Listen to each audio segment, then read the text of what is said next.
अस्सलाम वालेकुम दोस्तों, मेरा नाम साकिब हुसैन है और आप देख रहे हैं नर्सिंग फाइल्स। आज हम जिस चैप्टर के बारे में डिस्कस करने जा रहे हैं वो है नर्वस सिस्टम।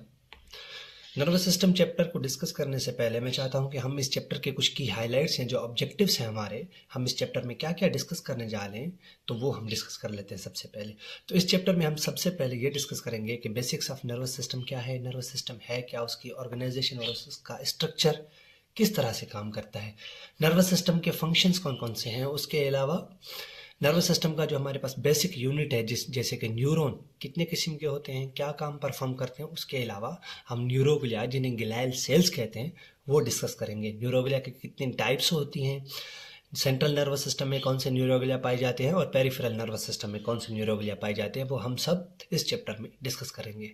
उसके अलावा हम ये देखेंगे, अंडरस्टैंड करने की कोशिश करेंगे कि नर्व्स की कितने किस्म की होती है हमारे पास, नर्व्स की टाइप्स कौन सी होती हैं। उसके अलावा हम ब्रेन के पार्ट्स डिस्कस करेंगे, जिसमें हैंड ब्रेन, मिड ब्रेन और फोर ब्रेन आ जाता है।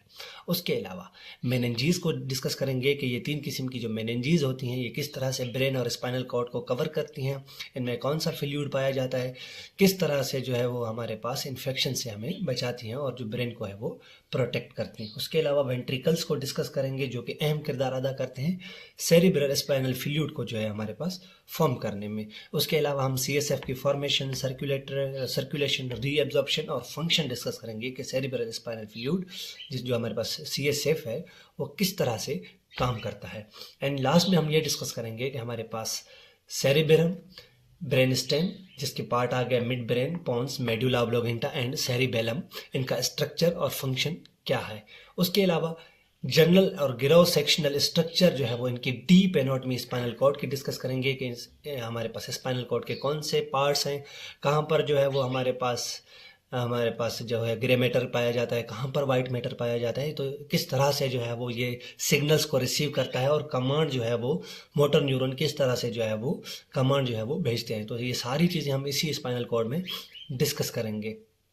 उसके अलावा रिफ्लेक्स आर्क को जो है वो अंडरस्टैंड करने की कोशिश करेंगे। स्पाइनल नर्व्स को डिस्कस करेंगे कि कौन से हमारे पास पेयर्स मौजूद होते हैं।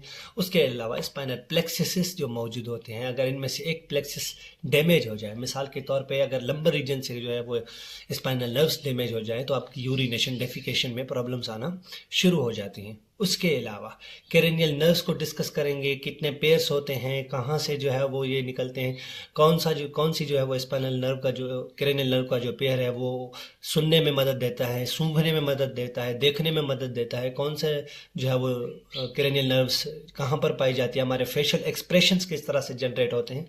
तो ये सारी चीज़ें हम इसी चैप्टर में डिस्कस करेंगे। उसके अलावा इसके सेंट्रल और पेरिफेरल कनेक्शन और उसके फंक्शंस के बारे में डिस्कस करेंगे।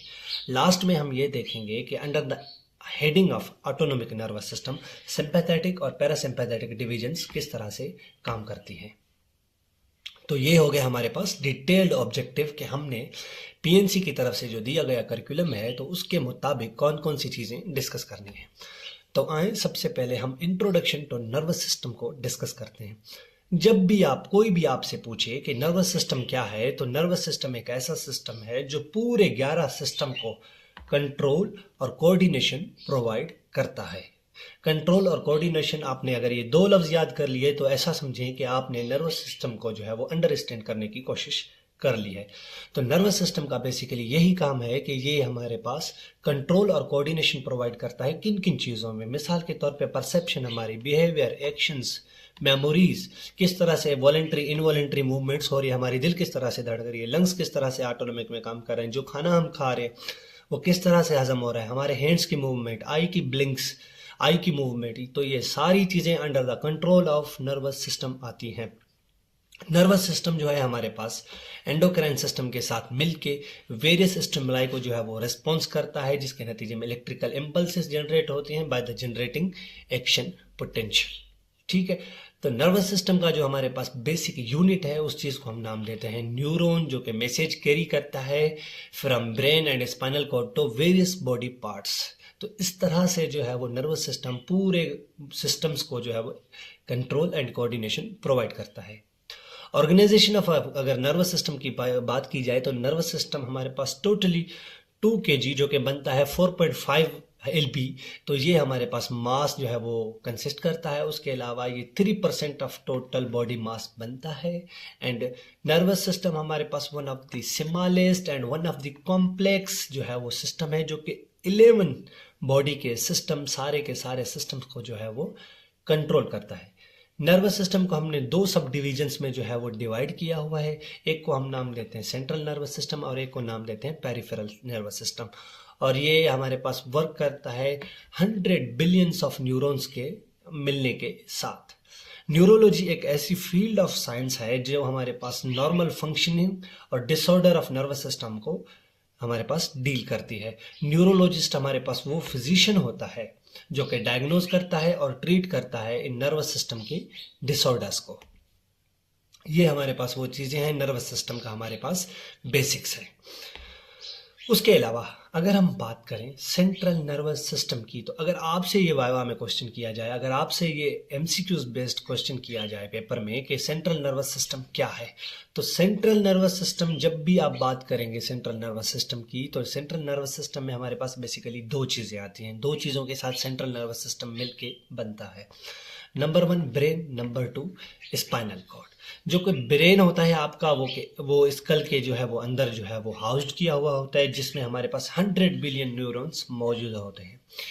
इसी ब्रेन से हमारे पास 12 पेयर ऑफ क्रेनियल नर्व्स मिलते हैं, जिनको हम रोमन जो है वो अल्फ़ाबेट्स में लिखते हैं, आई से लेके हमारे पास XII तक, जो कि बेस ऑफ ब्रेन से निकलती हैं। ठीक है, जिस जगह पर हमारे पास स्पाइनल कॉर्ड और ब्रेन मिलते हैं, तो उस हम जो होल को नाम देते हैं वो नाम देते हैं फोरामेन मैग्नम का, जो कि स्कल में हमारे पास निकल रहा होता है और ये इनसर्किल किया हुआ होता है वर्टिबल कॉलम की बोन्स के साथ। और ये हमारे पास कंसिस्ट करता है तकरीबन 100 मिलियन ऑफ न्यूरॉन्स। उसके अलावा स्पाइनल कॉर्ड से हमारे पास 31 पेयर ऑफ स्पाइनल नर्व्स निकल रही होती हैं स्पाइनल कॉर्ड से, जो कि सर्व करती हैं स्पेसिफिक फंक्शन जिस्म के राइट और लेफ्ट साइड्स के ऊपर। अगर आपसे ये सवाल किया जाए, बेसिक सा सवाल है कि टोटल हमारे पास क्रेनियल नर्व्स कितनी हैं, तो टोटल क्रेनियल नर्व्स हैं 12, हमारे पास 24 और इनको अगर हम पेयर में गिनते हैं, यानी कि एक राइट साइड पे और एक लेफ्ट साइड पे, तब हम इनको नाम देते हैं 12 का। उसके अलावा अगर आपसे ये पूछा जाए कि टोटल हमारे पास स्पाइनल नर्व्स कितनी हैं, वो है हमारे पास 62। 31 जो है हमारे पास राइट साइड पे होती हैं और 31 जो है हमारे पास लेफ्ट साइड पे होती हैं। तो इसी तरीके से हम उनको नाम देते हैं पेयर्स का। जब भी आप पेयर की बात सुने तो ये समझ लीजिए कि वहाँ पर दो चीज़ों की बात हो रही है। उसके अलावा पेरिफेरल नर्वस सिस्टम की आप जब भी बात करते हैं ना, तो पेरिफेरल नर्वस सिस्टम हर वो न्यूरो नर्वस सिस्टम का पार्ट जो कि आउटसाइड ऑफ हमारे पास सेंट्रल नर्वस सिस्टम है, जिसमें बेसिकली दो चीज़ें आती हैं। सबसे पहले नर्व्स और सेंसरी रिसेप्टर्स। तो अगर हम नर्व्स की डेफिनेशन देख लें ना, एक बेसिक नर्व की डेफिनेशन देख लें ना, तो उस चीज़ को आप ये समझ लीजिए कि ये आपका हो गया एक्सॉन, ये आपका हो गया सोमा, जिसे हम सेल बॉडी का नाम दे रहे हैं, ठीक है, और ये आपका हो गया एक्सॉन, और यहाँ से आपके साइनेप्टिक एंड टर्मिनल्स निकल रहे हैं। Nervous system peripheral nervous system में होता ये है कि जो ये पार्ट है ना, इस पार्ट को हम नाम देते हैं एक्सॉन का। जब ये एक्सॉन आपस में ज़्यादा न्यूरॉन्स के मिलते हैं ना, तो ये मिलके बनाते हैं हमारे पास एक नर्व। जब ये 3 एक्सॉन हमारे पास, बेसिकली अगर इनको सिंप्लेक्स वर्डों में समझा जाए, तो ये 3 एक्सॉन जब पेरिफेरल नर्वस सिस्टम में मिलते हैं ना, तो इस चीज़ को हम नाम देते हैं नर्व का। ठीक है, तो नर्व की डेफिनेशन यही है कि nerve is a bundle of hundred तो थाउजेंड्स ऑफ एक्सॉन्स, और जो कि आपस में मिल के एक डिफाइंड पाथ बनाते हैं जो कि सर्व करता है एक स्पेसिफिक रीजन को। तो इस तरह से जो है हमारे पास नर्व की फॉर्मेशन होती है। सेंसरी रिसेप्टर्स क्या होते हैं? सेंसरी रिसेप्टर्स ऐसे स्ट्रक्चर्स होते हैं जो कि हमारे पास मौजूद होते हैं इन एंड्स के ऊपर। ये आपका एक्सॉन हो गया और ये सिनेप्टिक एंड टर्मिनल्स होते हैं। तो इस एंड के ऊपर हमारे पास क्या होता है कि जो है वो सेंसरी रिसेप्टर्स आपके मौजूद होते हैं।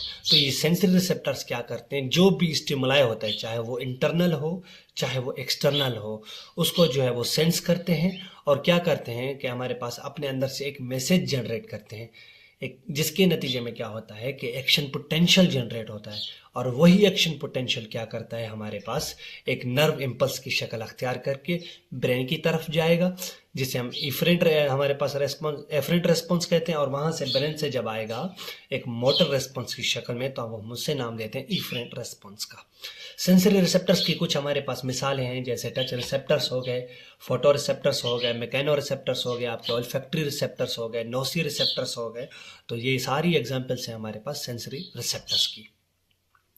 अगर organisation of human nervous system की बात की जाए, तो जैसे मैंने आपके साथ पीछे डिस्कस किया कि नर्वस सिस्टम को हम दो पार्ट्स में डिवाइड करते हैं, नंबर 1 सेंट्रल नर्वस सिस्टम और number 2 peripheral nervous system.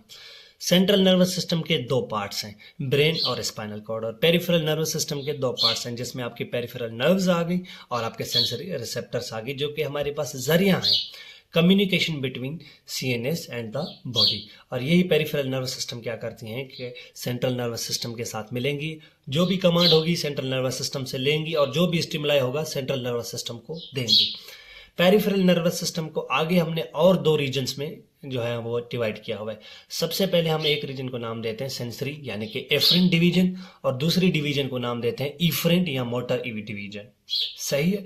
Sensory में क्या होगा कि जो भी चीजें हमारी बॉडी सेंस करेगी by the help of sensory neurons, वो क्या करेंगी कि सिग्नल्स जनरेट करेंगी, और वो सिग्नल्स भेजेंगी हमारे पास सेंट्रल नर्वस सिस्टम को, और वहां से क्या होगा कि हमारे पास एक मैसेज जनरेट होगा, और वो मैसेज जनरेट होके आएगा by the help of motor neurons, और वही सिग्नल्स हमारे पास क्या होगा कि सीएनएस से जाएगा और इफेक्टर की तरफ जाएगा। इफेक्टर्स आपके मसल्स भी हो सकते हैं, आपके ग्लैंड्स भी हो सकते हैं, हर वो चीज जो काम इनिशिएट करवाए उस चीज को हम नाम देते हैं इफेक्टर का।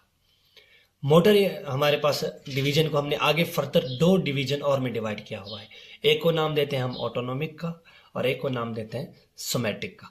ऑटोनोमिक क्या होता है कि हमारे जो है वो इनवॉलेंट्री जो भी रिस्पॉन्सेज होते हैं, आपका दिल धड़कना, आपका जो है वो लंग्स का जो है इनहेल और एक्सहेल करना ऑक्सीजन को, आपका सर्कुलेशन होना ब्लड का, आपका जो है वो जो ये सारी चीज़ें जो वेजो कंट्रैक्शन होती हैं, ये सारी चीज़ें, उसके अलावा जो है वो इसी ऑटोनोमिक नर्वस सिस्टम को हमने आगे फर्दर दो डिवीजन में डिवाइड किया हुआ है। एक को नाम देते हैं सिंपैथेटिक का, एक को नाम देते हैं पैरासिम्पैथेटिक का। पैरासिम्पैथेटिक जो होती है वो कंजर्व करती है एनर्जी, और इसको हम दूसरा नाम देते हैं रेस्ट एंड डाइजेस्ट रेस्पॉन्स का। सिंपैथेटिक क्या होता है कि ये आपके जो बॉडी सिस्टम्स होते हैं उनको जो है वो एक्टिवेट करती है, और इसको नाम देते हैं हम फाइट और फ्लाइट रेस्पॉन्सेस का। सोमैटिक में जो है वो आपके वॉलेंट्री मूवमेंट सारी आ जाती है, आपका हैंड की मूवमेंट करना, आपका चीज़ों को उठाना, चीज़ों को रखना, तो ये सारे आपके जो है वो फंक्शंस आ जाते हैं सोमैटिक नर्वस सिस्टम के अंडर। अब हम बात करते हैं एक और नर्वस सिस्टम की, जिसे हम नाम देते हैं, जो कि नर्वस सिस्टम का ही पार्ट है, और कंट्रोल आता है अंडर दैट, हमारे पास हेडिंग आता है ऑटोनोमिक नर्वस सिस्टम, और इस सिस्टम को हम नाम देते हैं इंटेरिक नर्वस सिस्टम।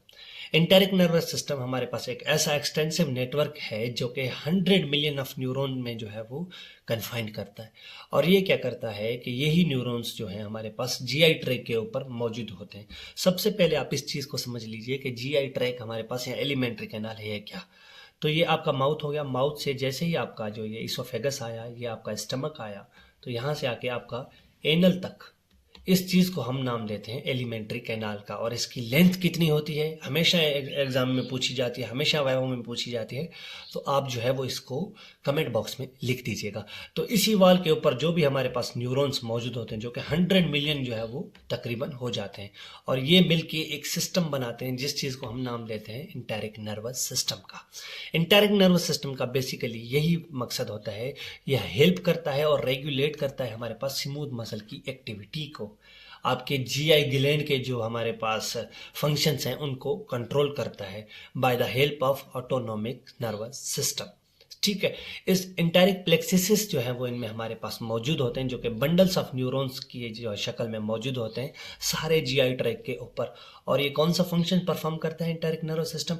आपका local blood flow, mucosal transport, glands की सिक्रीशंस, हमारे पास जो है वो हार्मोन्स के सिक्रीशन, मॉड्यूलेट करता है आपका इम्यून सिस्टम को। आपने कोई चीज़ पैथोजन खा लिया, उसको हमारे पास जो है वो निगल लिया, तो वो किस तरह से इन्फेक्शन कॉज करवाने से आपको बचाता है। तो ये सारी चीज़ें, उसके अलावा एंडोक्राइन आपके फंक्शंस, जिसमें आपके ग्लैंड का रिलीज हो गया, हमारे हार्मोन्स रिलीज हो गए, तो ये सारी चीज़ें अंडर द कंट्रोल आती हैं इंटेरिक नर्वस सिस्टम।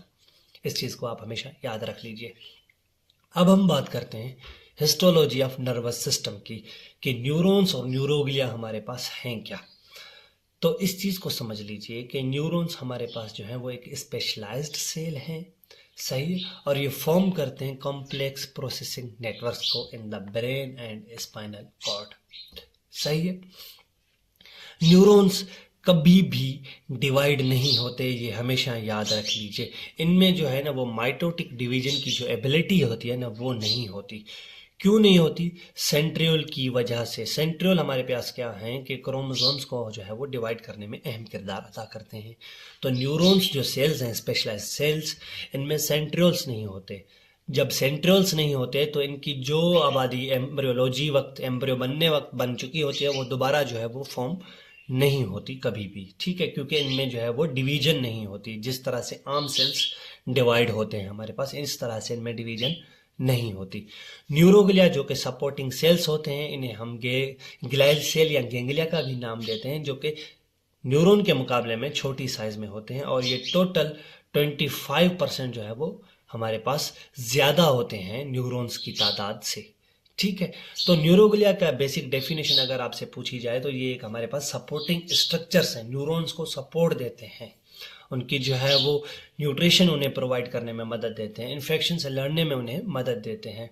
उसके अलावा हमारे पास CSF को बनाने में भी इन्हीं का अहम किरदार अदा होता है, ठीक है। तो न्यूरोग्लिया जो है, इनमें जो है वो माइटोसिस होती है, ये अपनी जो है वो कॉलोनीज को बढ़ा रहे होते हैं। ये काम करते हैं नर्वस सिस्टम में न्यूरॉन्स को न्यूट्रिशन पहुंचाने में, उनको प्रोटेक्शन, सपोर्ट और फॉर्मेशन ऑफ CSF, इन्हीं न्यूरोग्लिया का अहम किरदार होता है। कहीं पर आपको ये ग्लाइल सेल लिखे हुए मिलेंगे, कहीं पर आपको ये न्यूरोग्लिया लिखे हुए मिलेंगे। तो ये बेसिकली दोनों चीज़ें हैं। तो हमने इस स्लाइड में क्या डिस्कस किया कि न्यूरॉन्स हमारे पास एक स्पेशलाइज्ड सेल होते हैं जो कि ब्रेन और स्पाइनल कॉर्ड में पाए जाते हैं। इनकी डिवीजन नहीं होती, इनकी जो है वो दोबारा रिप्रोडक्शन नहीं हो सकती। क्यों नहीं हो सकती? क्योंकि इनमें सेंट्रियोल्स नहीं होते। न्यूरोग्लिया जो है हमारे पास सपोर्टिंग स्ट्रक्चर होते हैं न्यूरॉन के, ये नर्वस सिस्टम में पाए जाते हैं। इनको हम ग्लाइल सेल भी कहते हैं, गेंगलिया भी कहते हैं, जो कि ज़्यादा नंबर होते हैं, 25% ज़्यादा होते हैं न्यूरॉन से। ये अपनी डिवीजन कर सकते हैं, इनमें माइटोसिस का प्रोसेस होता है, और ये कौन से फंक्शन परफॉर्म करते हैं, जैसा कि न्यूट्रिशन प्रोवाइड करना, प्रोटेक्शन, सपोर्ट और फॉर्मेशन ऑफ CSS में अहम किरदार अदा करते हैं। अब हम बात करते हैं न्यूरॉन्स की। तो न्यूरॉन्स हमारे पास एक स्पेशलाइज्ड सेल होते हैं जो हमारे पास पॉज करते हैं अपने अंदर एक इलेक्ट्रिकल एक्साइटेबिलिटी। अब इलेक्ट्रिकल एक्साइटेबिलिटी की डेफिनेशन ये है कि ये एक ऐसी एबिलिटी होती है जो कि रिस्पॉन्स करती है स्टिमुलस को, और उसी स्टिमुलस को कन्वर्ट करेगी हमारे पास एक्शन पोटेंशियल के अंदर। और ये जब एक्शन पोटेंशियल एक सीरीज में जनरेट होगा तो इस एक्शन पोटेंशियल को नाम देंगे इम्पल्स का, ठीक है। तो इस एक्शन पोटेंशियल को क्या नाम देंगे? नर्व इम्पल्स का। एक चीज़ याद रख लीजिए, ये आपका न्यूरॉन आ गया, अब ये न्यूरॉन का पार्ट आ गया एक्सॉन, और ये हमारे पास डेंड्राइट्स आ गए, सिनेप्टिक एंड टर्मिनल्स भी आ गए यहाँ पे, ठीक है। अब हुआ क्या कि इस पार्ट को हम नाम दे रहे हैं सोमा का, ये आपका आ गया एक्सॉन, ठीक है जी। अब ये याद रख लीजिए, जैसे ही इस हमारे पास एक न्यूरॉन के अंदर सोडियम और पोटेशियम का इन्फ्लक्स होगा तो वो एक्शन पोटेंशियल में आपको डिटेल्ड में आगे समझाता हूँ। जैसे ही इसमें एक्शन पोटेंशियल हमारे पास इन्फ्लक्स और आउटफ्लक्स होगा सोडियम और पोटेशियम का, तो उसके नतीजे में क्या होगा कि एक इलेक्ट्रिकल सिग्नल जनरेट होगा, जैसे हम नाम देते हैं एक्शन पोटेंशियल का।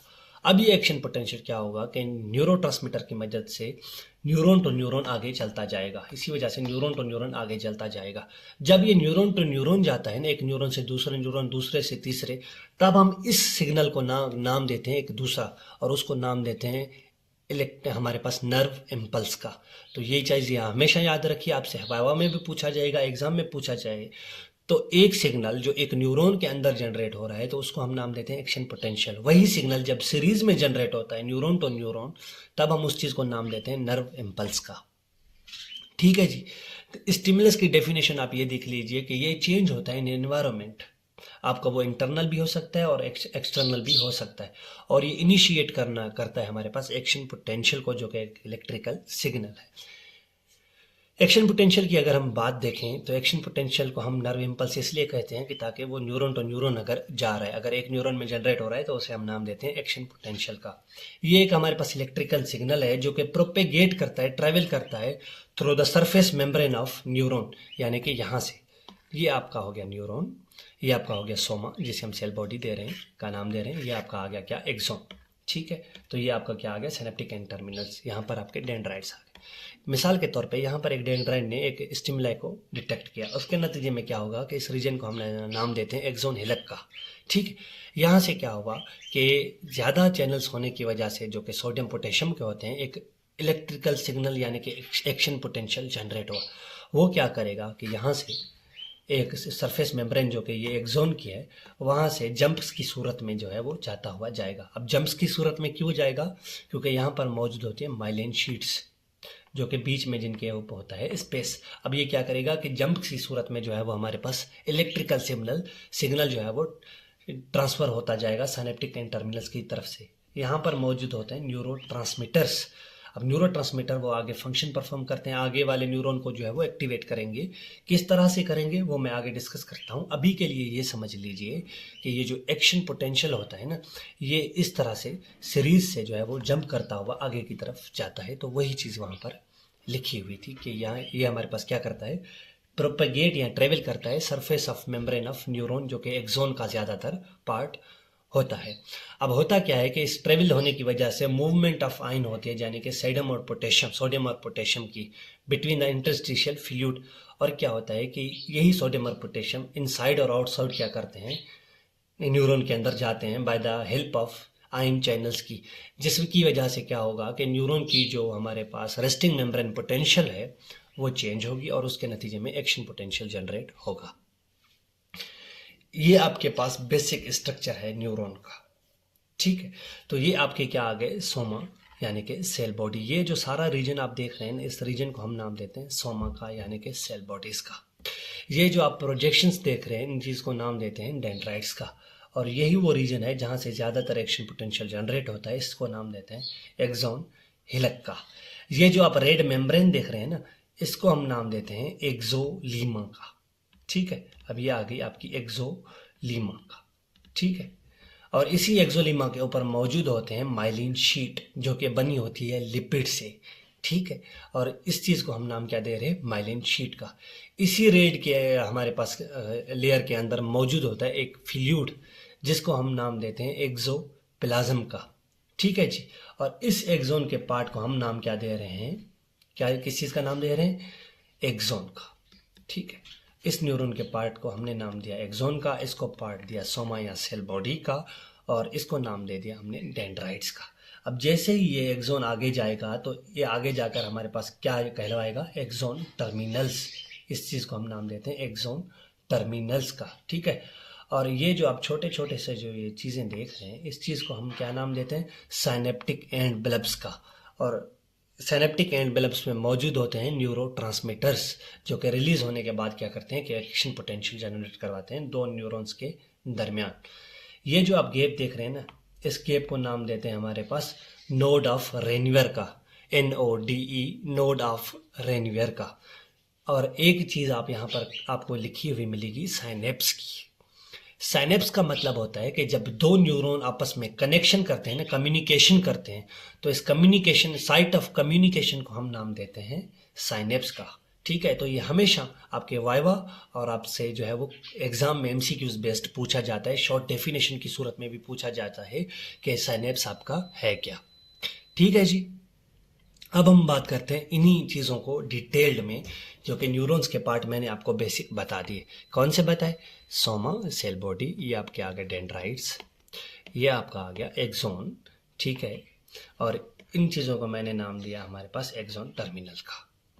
सोमा के अंदर मौजूद होते हैं हमारे पास नेजल बॉडीज, आपके राइबोसोम्स, आपका न्यूक्लियस। ठीक है, और इसके ऊपर मौजूद होती है एक शीट जिसे हम नाम देते हैं माइलिन शीट का। ठीक है, जिन न्यूरॉन के ऊपर माइलिन शीट मौजूद होती है उन्हें हम कहते हैं माइलिनेटेड न्यूरॉन, और जिन न्यूरॉन के ऊपर माइलिन शीट मौजूद नहीं होती उन्हें हम नाम देते हैं अनमाइलिनेटेड न्यूरॉन्स का। ठीक है जी, इस चीज़ को समझ लीजिए। ये जो गैप है, इस गैप को मैंने नाम दिया और नोड ऑफ रेनवियर का। और यहाँ से क्या होता है कि ज़्यादातर हमारे पास एक्शन पोटेंशियल या हमारे पास जो सोडियम और पोटेशियम का इन्फ्लक्स हो रहा होता है, जिस तरह से ये एक्शन पोटेंशियल प्रोपेगेट करता है, जंप करता हुआ जाता है, तो इस नोड ऑफ रेनवियर की मदद से ही जंप करता हुआ जाता है। इन चीज़ों को नाम दिया डेंड्राइट्स का, और यहाँ पर छोटे छोटे जो बल्ब्स थे इनको मैंने नाम दिया साइनेप्टिक एंड बल्ब का। ये जो रीजन है, इस रीजन को मैंने नाम दिया एक्सोन हिलक का। ठीक हो गया जी, ये आपका हो गया बेसिक। अब हम इनको जो है वो वर्डिंग की सूरत में देखते हैं। सेल बॉडीज को हम नाम देते हैं, दूसरा नाम देते हैं सोमा और पेरिकैरियोन का, जिस जो कंटेन करता है हमारे पास क्या, लाइसोसोम्स, माइटोकॉन्ड्रिया और गोल्जी कॉम्प्लेक्सेस। इसी हमारे पास सेल बॉडीज के अंदर मौजूद होते हैं निजल बॉडीज, जो कि कंटेन करती हैं आपके राइबोसोम, हमारे पास एंडोप्लाज्मिक रफ रेटिक्यूलम, जिसे हम रफ ईआर कहते हैं, जो कि बेसिकली काम करती है प्रोटीन सिंथेसिस का। ब्रेन का कोई भी, इसका न्यूरॉन का कोई भी पार्ट डैमेज हो गया, उसको रिप्लेस करना है या रिपेयर करना है, तो ये सारा काम करती हैं नेजल बॉडीज, क्योंकि ये इनमें मौजूद होती है प्रोटीन फैक्ट्री, जो कि रिस्पॉन्सिबल होती है आपकी न्यूरॉन की रिपेयर, रिप्लेसमेंट और डैमेज टू एक्सोन को जो है वो रिपेयर करने के लिए। इसी सेल बॉडीज के अंदर मौजूद होती हैं न्यूरोफिब्रिल्स, जो कि कंटेन करती हैं आपके साइटोस्केलेटन। ठीक है, अब ये साइटोस्केलेटन क्या करते हैं हमारे पास, ये क्या करते हैं, ये आपके जो इंटरनल सपोर्टिंग स्ट्रक्चर्स होते हैं, जिसमें आपके मैक्रो माइक्रो फिलामेंट्स आ गए, ठीक है, जो कि 3 किस्म के होते हैं, ये कंटेन करते हैं। और इनका काम क्या होता है कि इन्हीं सारे सोमा के अंदर, सेल बॉडीज के अंदर, जो भी हमारे पास न्यूक्लियस के अंदर सेल हमारे पास ऑर्गेनील्स हैं, उनको जो है वो सपोर्ट परफॉर्म करना और उनकी शेप को मेंटेन करना। तो ये किसका काम होता है, न्यूरोफिब्रिल्स का। डेंड्राइट्स जो हैं वो मैंने आपको बताई, ये शॉर्ट टेपिंग होती हैं। क्यों टेपिंग का नाम कहा जाता है, क्योंकि इनमें हमारे पास क्या होता है कि सेंसरी रिसेप्टर्स मौजूद होते हैं और वो क्या करते हैं, स्टिमुलस को जो है वो डिटेक्ट करते हैं, और ये हाईली ब्रांच्ड होती हैं। और इनका जो बेसिक काम होता है, ये बेसिक काम क्या होता है कि ये रिसीव करती हैं इनपुट पोर्शंस, यानी कि ये क्या करती हैं, स्टिमुलाई को डिटेक्ट करती हैं रिसेप्टर मौजूद होने की वजह से, और उसी के नतीजे में क्या करती हैं, एक एक्शन पोटेंशियल जनरेट करवाती हैं। अब हम बात करते हैं ब्रेन, इसके न्यूरॉन के एक्सोन पार्ट की, जो कि इस तरह से मैंने आपको समझाया था। ये है उसका एक्सोन पार्ट, ठीक है। अब एक्सोन पार्ट में ये क्या करेंगी कि एक्सोन पार्ट हमारे पास क्या है कि ये लॉन्ग थिन सिलेंड्रिकल प्रोजेक्शन है, जो कि आपकी सेल बॉडी को जो है वो ज्वाइन करवा रही होती है हमारे पास किसके, साइनेप्टिक टर्मिनल के साथ। और इसमें क्या होता है कि एक जहाँ से ये सेल बॉडी हमारे पास एक्सोन में शक्ल अख्तियार कर रही है, एक्सोन में जो है वो ज्वाइन हो रही है, तो उस पोर्शन को नाम देते हैं एक्सोन हिलक का, जो कि पीछे लिखा हुआ है, ये पोर्शन है आपका एक्सोन हिलक का, ठीक है। और यहाँ से क्या होती है, ज़्यादातर आपकी प्रोपेगेट्स होती है nerve impulse to other neurons, muscle fibres और ग्लैंड्स की तरफ। एक्सोन में क्या होता है कि एक्सोप्लाज्म मौजूद होता है, जो कि सराउंड किया हुआ होता है एक्सोलीमा के साथ, जो कि एक प्लाज्मा मेम्ब्रेन होती है एक्सोन की, ठीक है। और इसके एंड के पोर्शन को हम नाम देते हैं, टर्मिनल पोर्शन को नाम क्या देते हैं, एक्सोन टर्मिनल का। और इसमें हमारे पास क्या मौजूद होते हैं, साइनेप्टिक एंड ब्लब्स, ठीक है। इसमें हमारे पास क्या होता है कि एक जोन होता है जिसे हम नाम देते हैं ट्रिगर जोन का। ये जो आप रीजन देख रहे हैं ना, इसी रीजन में जो ये वाला रीजन है बेसिकली, ठीक है, ये वाला रीजन है, इस रीजन को नाम देते हैं ट्रिगर जोन का। हम ट्रिगर जोन का हम नाम क्यों दे रहे हैं, क्योंकि ये क्लोजेस्ट टू एक्सोन हिलक होता है और ये इनिशियल सेगमेंट होता है, और यहाँ से ही हमारे पास क्या होता है कि एक्शन पोटेंशियल जनरेट्स हो रही होती हैं। साइनेप्स की जैसे मैंने आपको डेफिनेशन बताई कि ये एक साइट ऑफ कम्युनिकेशन है बिटवीन टू न्यूरॉन्स, ठीक है। और इसमें हमारे पास क्या होता है कि इस चीज़ को हम नाम दिए क्या दे रहे होते हैं, साइनेप्स का। साइनेप्टिक वेसिकल्स क्या होती हैं कि ये साइनेप्टिक एंड ब्लब्स जो मैंने यहाँ पर कोने वाले बताए थे ना, इनको हम नाम क्या देते हैं, साइनेप्टिक वेसिकल या साइनेप्टिक एंड ब्लब्स का। इनमें क्या होता है कि इनमें मौजूद होते हैं हमारे पास साइनेप्टिक वेसिकल्स, छोटे छोटे से, इन्हीं के अंदर छोटे छोटे से डॉट्स मौजूद होते हैं, और इनमें मौजूद होते हैं हमारे पास न्यूरोट्रांसमीटर्स। और ये न्यूरोट्रांसमीटर जब रिलीज होते हैं, तब एक न्यूरॉन से दूसरे न्यूरॉन की तरफ क्या होता है कि एक मैसेज जनरेट होता है। तो यहाँ पर क्या होता है कि हमारे पास पहला पार्ट ख़त्म होता है, जिसमें हमने ये डिस्कस किया कि हमने न्यूरॉन्स के बारे में पढ़ा, उसके अलावा हमने ये न्यूरोग्लिया के बारे में पढ़ा, इसका फंक्शन क्या होता है, हमने न्यूरॉन्स के पार्ट पढ़े, सारी चीज़ें ये पढ़ी। तो ये हमारे पास आज की क्लास यहाँ पर ख़त्म होती है, और इसके अगले दूसरे पार्ट में हम न्यूरॉन्स की टाइप्स, हमारे पास जो है वो न्यूरोग्लिया की टाइप्स, और न्यूरॉन, कौन से न्यूरॉन जो है वो सेंसरी होते हैं, कौन से इफेक्टर्स होते हैं, कौन से यूनिपोलर होते हैं, कौन से बाइपोलर होते हैं, तो ये सारी चीज़ें हम अगले पार्ट में डिस्कस करते हैं इंशाल्लाह। तब तक के लिए अल्लाह हाफिज़। Thank you so much for your precious जो है वो टाइम, आपके रेस्पॉन्स का। अल्लाह हाफिज़।